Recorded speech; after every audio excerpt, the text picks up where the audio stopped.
It is a delight and an honor to introduce Ellen Hartig as the host of tonight's CIOR's webinar. Ellen's webinar is entitled A Virtual Tour of Bronx Salt Marsh Restoration Projects. Ellen is a senior wetland scientist at the New York City Parks Natural Resources Group. She has more than 25 years of wetland experience, including management, research, consulting, and teaching. Currently, as project manager at New York City Parks, Ms. Hartig tracks salt marsh health and oversees urban salt marsh restoration projects, including in the Bronx. Her expertise and love of the environment make her a strong ally of environmental projects throughout New York City. In Ellen's webinar, she will take you on an educational and fun-filled virtual tour of 5 salt marsh restoration projects in the Soundview and Castle Hill sections of the Bronx. Beyond these neighborhoods in the Bronx, Ellen is involved locally with the City Island Oyster Reef Living Shoreline Project adjacent to PS 175 on City Island. Her clear passion for the environment inspires us all at CIOR, and we are very fortunate to be able to work alongside her and learn from her. Without any further ado, I'd like to turn it over to you, Ellen. Welcome. Thank you so much. So I think before I get started, I just want to make sure that everything that you can see me, that my voice is clear for you. We will actually gather at a park. Let's see, I am going to do the share screen and we'll see if this works. Okay, you should see the title of the presentation. Sally, if you can tell me if this looks right. It looks great.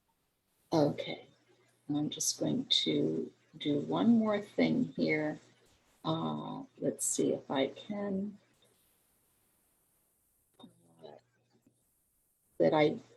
I'm just trying to, I'm going to stop the share and redo one thing. View, speaker.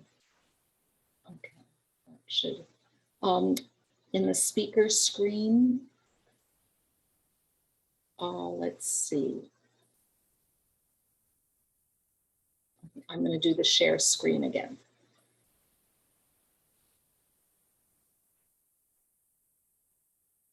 There. No, I still have everybody showing. Let's see. I will try to ignore that.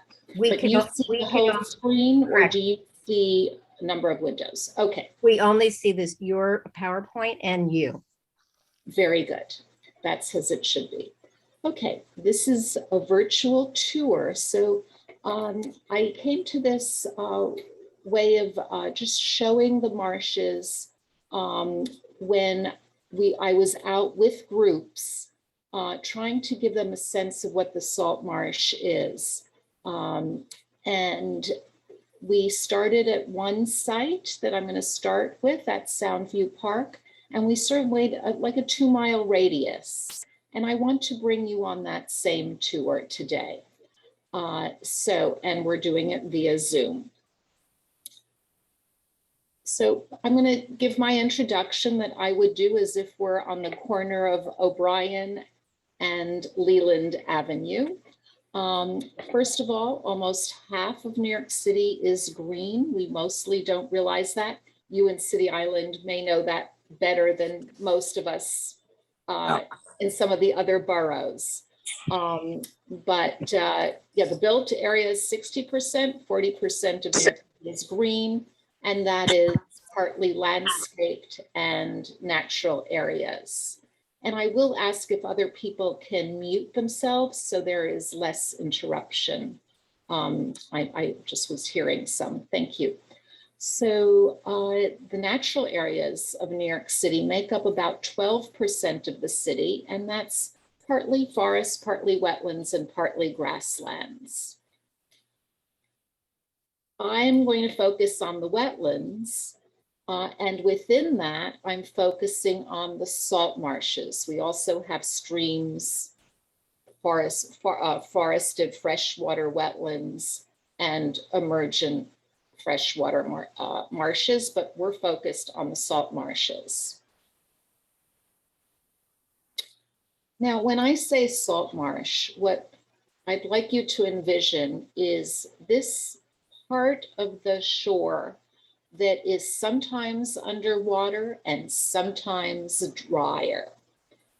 It's a slow gradient that where the elevation changes. You go from the mud flats, and tell me, can you see this arrow if I point to it? I see some head nodding. So where the water comes in as we go from the low intertidal zone to a higher intertidal zone, you first have the mud flat.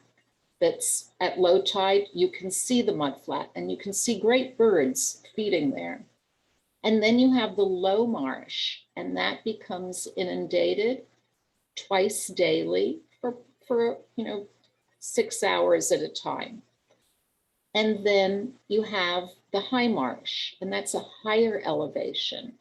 And there's much more diversity in the vegetation in the high marsh. The low marsh, the grasses have to tolerate so much salt that there's really one basic species there, the Spartina alterniflora. But then as you move into the high marsh, more plants can tolerate it. But it's basically, grasses, rushes, and sedges. And then as you go up, then you can start to get shrubs and trees. All right. And that's very important concept to hold on to. Now here we're walking into our site at Soundview Park, and we're up on top along a pedestrian path, looking down at the marsh. And here you can see the waters. And as the waters come in, you're going to get tidal pools. And the Spartina marsh is going to change to a more diverse high marsh with a few more species. And then you're going to get the upland shrubs until you get some trees that sometimes come down in a storm, as you can see here. I want to add to that we, it's great birding there. Here I'm in the middle several years ago at a site in Brooklyn with several student interns who wanted to work with us for their summer. Now, today it's December 15th. I looked at what the tides are today. And again, the City Island Oyster Reef audience is so much more familiar with the tides than we are in the rest of the city. You're so much more aware of the tides. But I wanted to just bring up that high tide today was at 9 in the morning. It was low tide at 3:30. And it's not yet high tide, but moving toward there, that'll be at 9:34 this evening. And you can see it's this part of, this is from the Throgs Neck Bridge. And notice this height of 6.6 feet compared to the low of 0.1 foot. Now, Western Long Island Sound has a really high range in that tidal prison. And so you're going pretty much some nights 7 feet in change in that water level. And that's where that tide is going in and out. That's where you have your low marsh and your high marsh. The highest marsh really only gets wet during the new moon and full moon phases.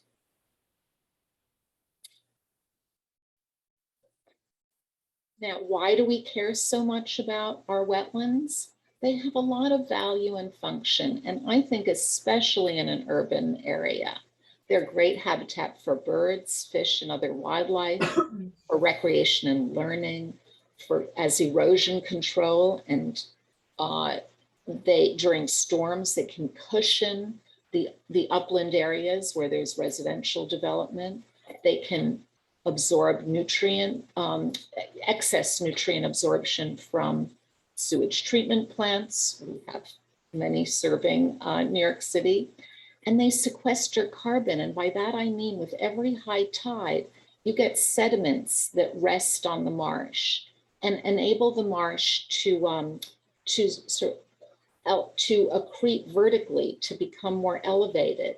And a real salt marsh needs a slow sea level rise to even form. Our marshes are about 5,000 years old and only formed with the last ice age, since the last ice age. And so they build and build and build, and you can take a core and go down several hundred years easily. So our marshes need to accrete to keep building up. Now, one problem we have is the marshes are receding. In some places they are disintegrating. And here in these two aerial images, I show you the 1974 aerial and the 2006 one. And I like this 1974 one because in it, New York City first mapped its salt marshes. And you can see at A, B, and C where there was salt marsh. And you can see that by 2006, they started to disappear or drown. So at A, there's no longer marsh. It's sort of sand flat at the aerial can see, this infrared aerial can see through the water a bit, but you can see some sand at A. And at C. At B, the sands have shifted. It's really no longer marsh the way it was in 74. And you have a 61%, you have 61% of the 1974 extent remains. Here I show it a different way. Here I show what we sort of simulated the 1974 line to show you what it looks like a few years ago. And here you can see that even there, you have the 1974 line, but even there it's starting to recede. And to just complicate matters, you see the strip of marsh that has really become denuded. You have some plants on the outer edge, some Spartina on the outer edge, and then you have sort of a gap. And we think that there are marsh crabs that are eating out the vegetation in that strip. And actually, I'm hoping that we can have a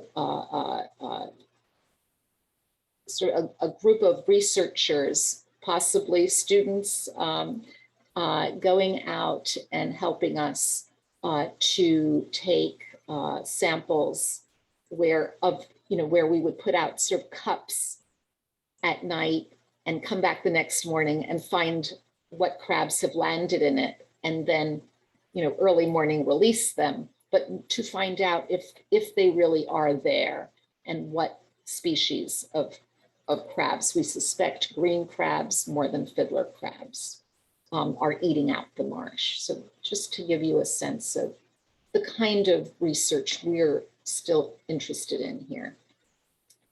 And I also want to give you a sense of of what is happening with sea level rise. And I think City Islanders, again, you may be more aware of this, that things are changing over the decades, that maybe the water is coming inland further than it used to. In New York City, in Lower Manhattan, we have the oldest tide gauge station in the country. Since 1856, the tides have, the change in tides has been measured. And in the last 100 years, there has been about a 1-foot rise in sea level. Our concern is that is going to become accelerated in the future because of glacial melting. The ice from glaciers is increasing the depth, and then also warm water expands more than cooler water. And so you're going to have this change. And so we have the historic trend here, excellent in New York City. And we use that to say what will be projected into the future. So here in New York City, it's a group that originally was mainly at Columbia University, and now there's more interest. And actually, starting under Mayor Bloomberg, the city has adopted these sea level rise projections for future construction. And we don't know exactly there's a certain level of uncertainty, and the highest estimate is the most uncertain, but it's so serious that we need to look at it because the city would be so vulnerable. But for our purposes, I like to look at the middle range to the 2050s. And when we look at marsh restoration, we want to be able to say our marshes will last into the future. Here's how we're planning them. And using these projections, the middle range in 50 years will be, if it's, let's say, 1 foot rise per 100 years, the next 50 years will be twice that. Well, in 50 years, we're going to have another foot, most likely, of sea level rise. So it's becoming accelerated. So now I'm going to take you for the Salt Marsh tour. We have 5 sites: Soundview Park, Soundview Lagoon South, and it's unnamed currently, but we're looking at a number of names that will interest you: Pugsley Creek East and West, and Castle Hill Park. And here you can see on this inset, here is the sort of the center of our tour, and City Island is of course up by the Westchester County border. Okay, here's just the tour we're going to take, starting at Leland Avenue and O'Brien. We're going to go down, and then we have to go up and around because Pugsley Creek is in the middle. And I wanted to share with you what this area would have looked like in 1897. There is mapping from that. And as you know, through Eric Sanderson, one can go much further back. And I know he is working on going back to pre-colonial times. We're going to look at 1897, and we would have to take a similar path to not go through the creeks and marshes of that time. So even though we've built up a lot, it really is a similar line and path we would have to go through. Whoops. So now, as you know, I mean, going from the turn of the last century to now, our marshes are pretty stressed out. And we've done so much modification on hydrologic modification. But we've also had urbanization and fragmentation. And then exacerbating this is climate change, and it all causes ecological changes and is part of the reason why we have our what I'll call drowning marshes, and New York City Parks is trying to address some of that. So we're at our first stop. And here's the Soundview Park Salt Marsh Restoration map. we just met right over here, but we're going to walk in and walk down into the marsh. And this is about almost a 4-acre marsh done with Army Corps of Engineers. Soundview Park also has installed, because of this project, shrub scrub, uplands, meadows, and forest. And here we are in the marsh. So when it was constructed, we excavated the marsh, the 4 acres of marsh. Here you can see what that rich peat that was below looks like. We over excavate in order to put clean sand on top. Usually we have to do that. We do soil testing to determine the need. And once we reach the peat, there's, we sometimes stop and can just plant right into that beautiful black gold. But sometimes we put in the clean sand and plant there. And here you can see some of the volunteer group filing out into the marsh. And here, what we're doing is putting up what we're calling goose fencing. We're putting up flagging so that the geese don't land in there and eat out the luscious gourmet Spartina marsh that they love. We want the geese to go to lawns and elsewhere. We don't want them in the marsh eating our new marsh. But what we do is we build exclosures. And by putting in the flagging, the geese aren't going to land there as easily. They need a certain amount of space to take off, to fly away, so they don't land where we put the flagging, the string and flagging. So we're constructing really an exclosure. And we do check it, but we do get bare spots. And here you see where there's new bare spots. And then this is a tray where we're replanting the plugs. And then we'll put up the goose fencing again so that that bare area can have a chance to grow and establish itself. Once it's established, the geese really can't do that much damage. As long as they can't pull up the roots, we're good. So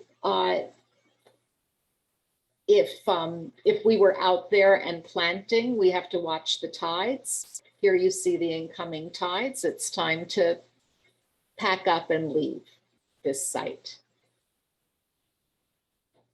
And here I just wanted to share with you from 2021 when we, the last time we were out there with our stewardship volunteers. Here's some new flagging. And when I'm there, I like to show people why it's so important what they're doing. And here with this ruler, you could see the amount of new sediment that's forming into peat has developed over a sandy, the sand that was laid down at the beginning. And it's a little difficult here to see where the sand ended and the peat started. So I won't even try, but it's there. You can see now about a 4 centimeter thickness of peat development. And here, if we're on a tour, here's our little, our parks bus. And we have, oops, keep doing that. We have to, of course, stop in a restroom that's in Soundview Park. So we do now stop to Soundview Lagoon South, and there's much talk about naming it Snackapin. And I'm not sure I'm pronouncing it right. It's a Lenape name. And I believe that this was proposed by Eric Sanderson to go back to the Native American name for this area.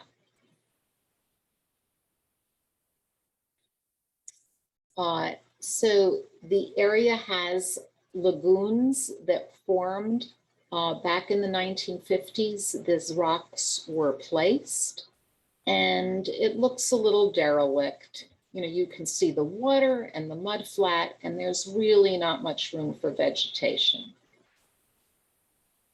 Here's the existing salt marsh. You can see right here, and the existing, here it's called jetties, and the lagoon. And it's really, this does empty when it's very low tide. It's an existing mud flat. Oh, I went the wrong way. There we go. So here's the existing, and we want to put new salt marsh out here and all around here. And it's, at this point, it's all proposed. It's in the design stage.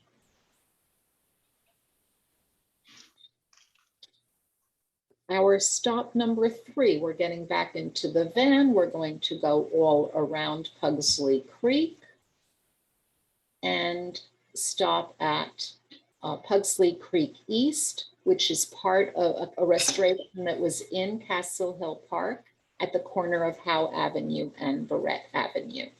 It's not far from the YMCA at Castle Hill, if some of you know that spot.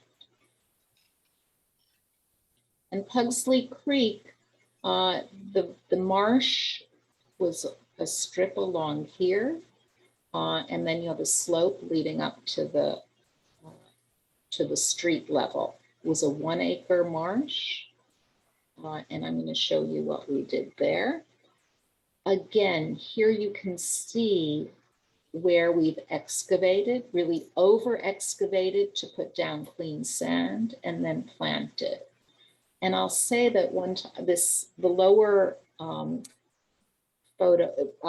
painting here was from an artist, Valerie Larco, who I just met when I was doing some monitoring of the marsh. And when she completed her painting, she sent me this photo. And you can even see some of the orange perimeter fencing that was part of the exclosure that we had constructed when the site was when we had to do some reestablishing the marsh, it did fine. And here you can see a large bare spot where we put up the exclosure fencing at that time. The picture on your left, I took last week when I went there. And there's a staircase leading down to the shrubs and trees. Below that is a strip of marsh. Now, from this spot with our binoculars, we can look across and see another marsh on the other side. And that I'm going to show you next. That is going to be our stop number 4 on the other side.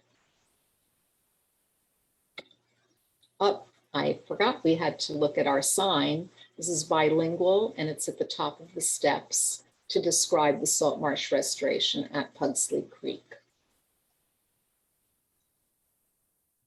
And here's our stop number 4 on the other side.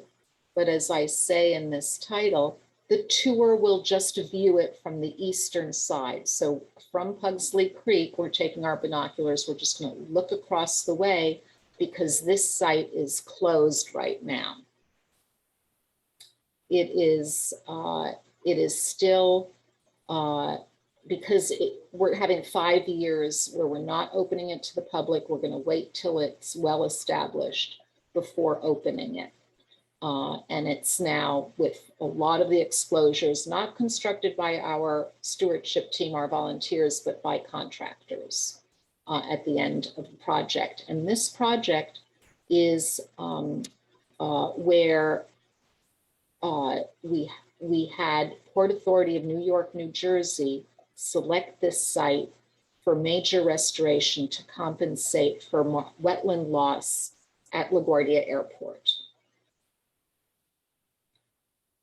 And here it is underway. So it's not open to the public yet. Here is the excavator. And actually they had to cut through Pugsley Creek to open it, this back area. Maybe this picture shows it better. Here's the existing wetland. Here, I think, is our staircase that we're looking from with the binoculars. And by the way, here's Frogs Neck Bridge. So we're at top of the stairs, we're looking across. There's a small strip of existing marsh.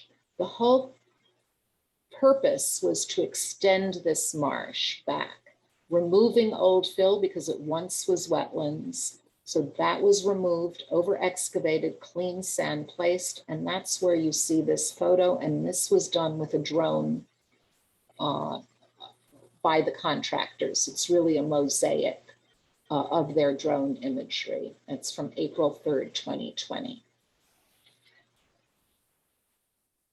Here is the site in June of 2020. You can see the small salt marsh plugs that were planted.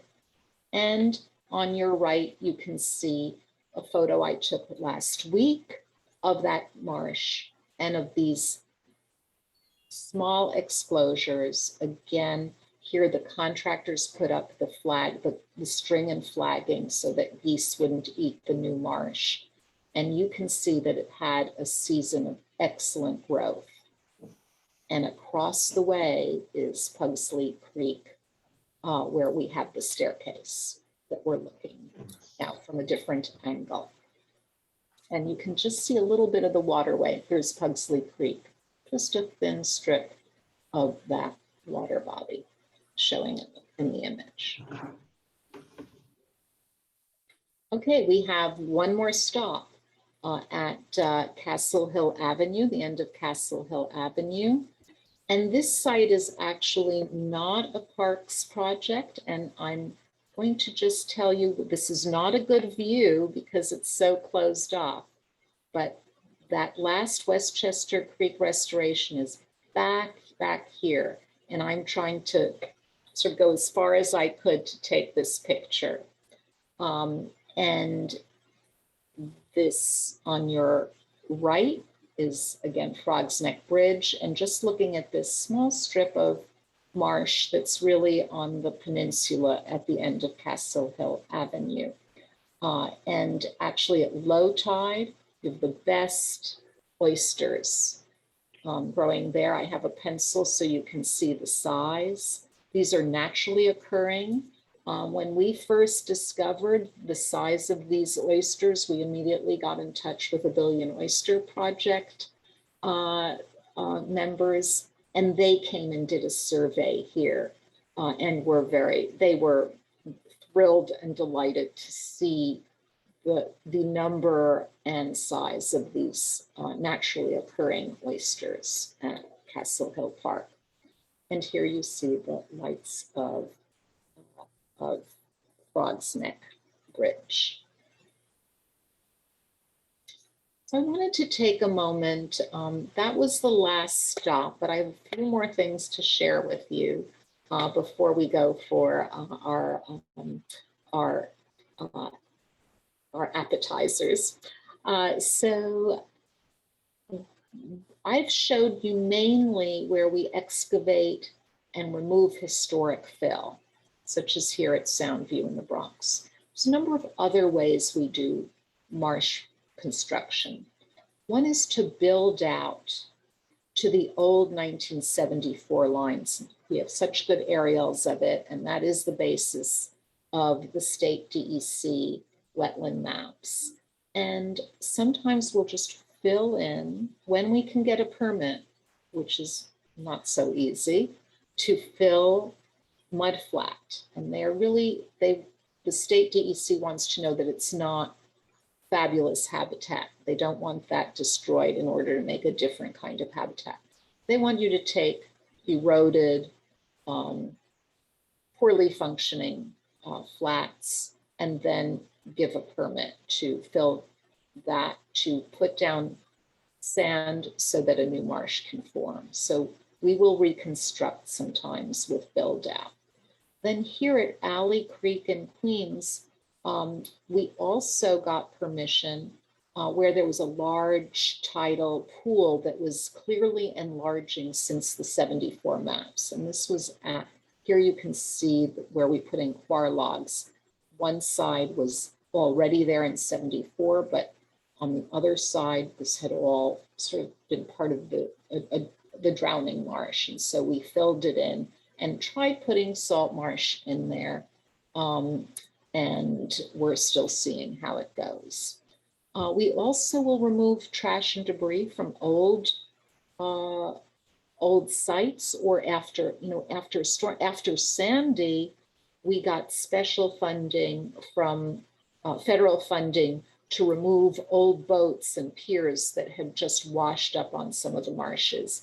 And they can really cover a lot of territory. So, and then the marsh can't form beneath it. But by lifting these up, you let the marsh just spring back, and it does very well. So we'll sometimes just remove trash and debris. Then we will acquire land that becomes available. After Sandy, there were a number of buyouts of privately owned land, actually by DEP in Staten Island. But that had to be a willing buyer, willing seller, and we were, DEP in that case was the willing buyer. But we will acquire some properties in New York City. And then there's also roads that need to be either removed or modified. So Shore Road in Pelham Bay Park may be among those, where there's a lot of flooding, where it might be raised, and there we want to allow inundation on both sides, where now that's not so, there's not enough exchange of the water. So we hope to put in culverts beneath the new road to allow better tidal inundation. And where does this take us? Some of the data that we collect. We're very pleased to have recently published this wetlands management framework. I don't know if I can get the one piece right in. I have a hard copy with me, but it's available also online. And it will tell you what we are doing and why and where and what our goals are. So in conclusion, our designs are adapted for sea level rise. We tend to do our new restorations higher up than we used to, higher in elevation, to give the marsh greater resiliency. We do the high range of the low marsh and the higher range of the high marsh as we restore. We want to really focus on marshes most vulnerable to sea level rise, where we can get the greatest long-term benefit.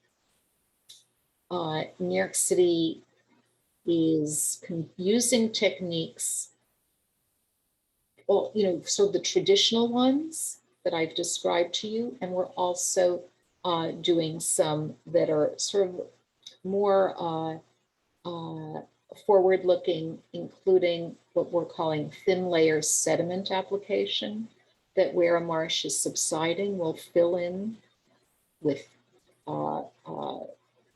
thin layers or between crevices. And we really hope to do more of that, of applying thin layer sediment in subsiding interior marshes of ponds. And where we put our focus also is where we know it's habitat for birds that depend on the salt marsh, such as what are called secretive salt marsh sparrows, which include the seaside sparrow and a salt marsh sparrow that nests in the high marsh and in the upper reaches also, in the transition zones. And there are some references we have that I can pass on to you of our publications, most of which are available now online. I want to acknowledge much of my team at Natural Resources Group at New York City Parks: Jamie Ong, Rebecca Swadek, Kirsten Alexander, Chris Height, Emily Stefan, Kathleen McCarthy, and Marit Larson. Thank you so much for your time. And with that, I'm going to end the official part of our marsh tour, but we still have to go for something to eat. And in this neighborhood, I've put up some of my favorites.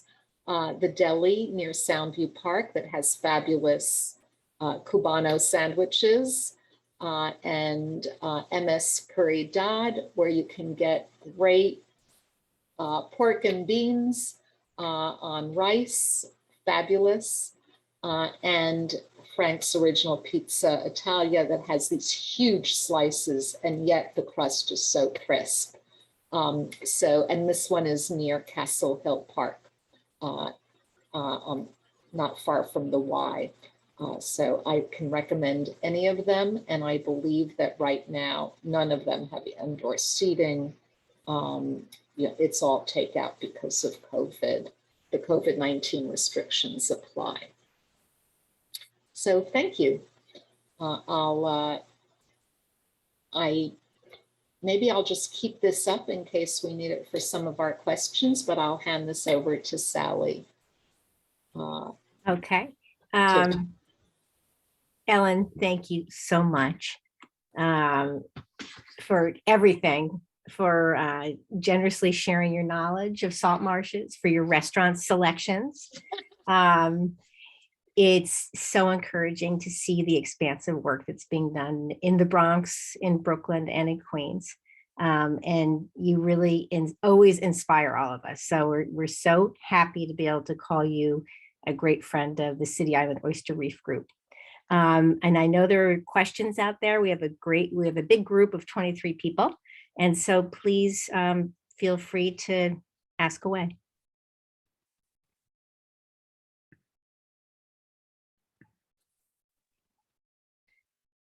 So Ellen, you may have already mentioned this, but the 1974, why is that a special benchmark? Is it just because you had good data from then, or is there something about 74 that has more significance?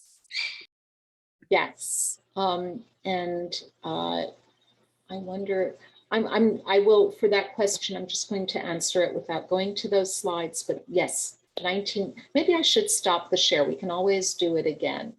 Let me just stop the share. So are we good here? Yeah. Yes. Okay.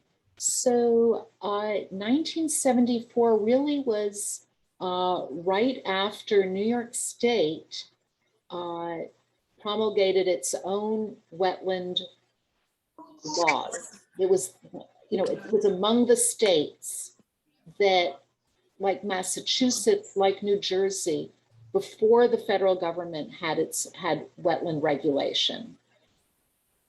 New York State had tidal wetland regulations, and as part of the regulations, you had to do some mapping.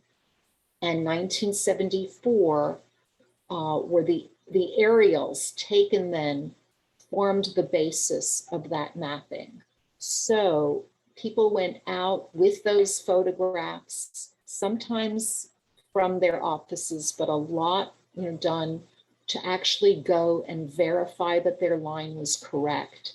And they drew where there was low marsh, where there were mud flats, and where there was high marsh, and where the high marsh ended. And the regulations cover, not for New York State at that time, covered not only the wetland itself, but up to 150 feet beyond that wetland line. So it forms this fabulous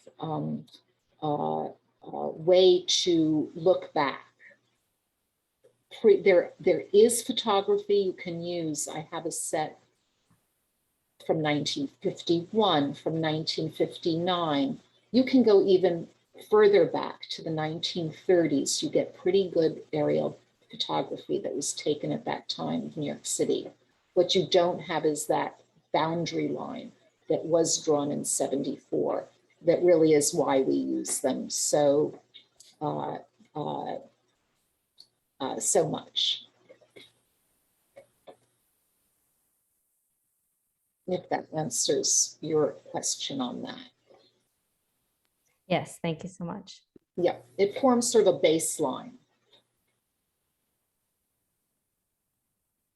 And I should add, I mean, I probably can keep going, but I'll add that those maps are still being used today by the state DEC. Interestingly, even though many of us know that they are somewhat outdated, but they're still in use.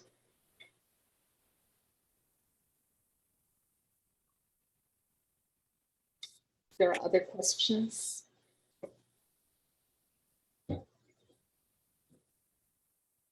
Do you think, Ellen, that you're reversing the trend?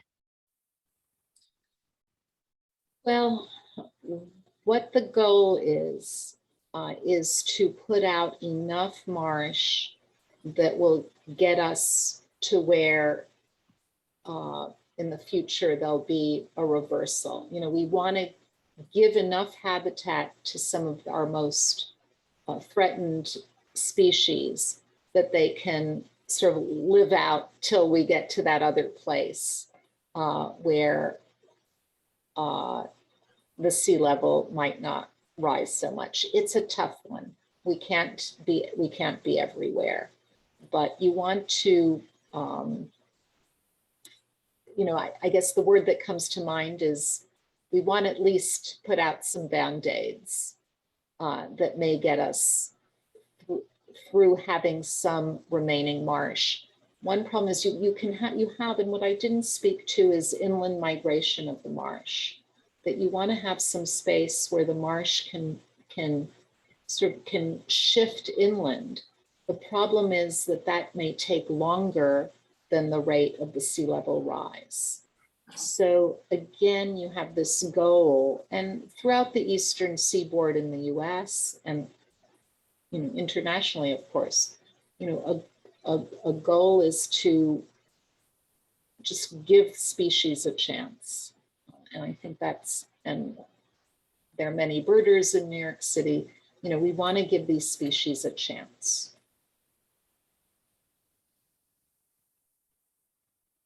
Any other questions?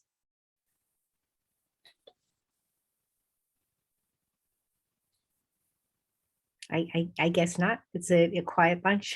I guess it's getting late.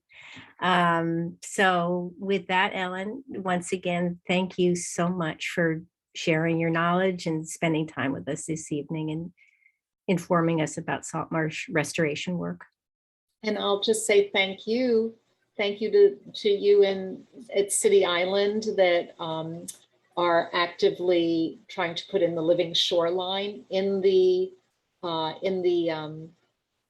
really further out in, before the salt. We've spent the evening about salt marshes, but your living shoreline with the oyster cages is a little further out in that gradient that I hope you now understand a little bit more about. And I look forward to working with you in the future. City Island is a special and spectacular place that really can have an influence. So good luck in all you're doing.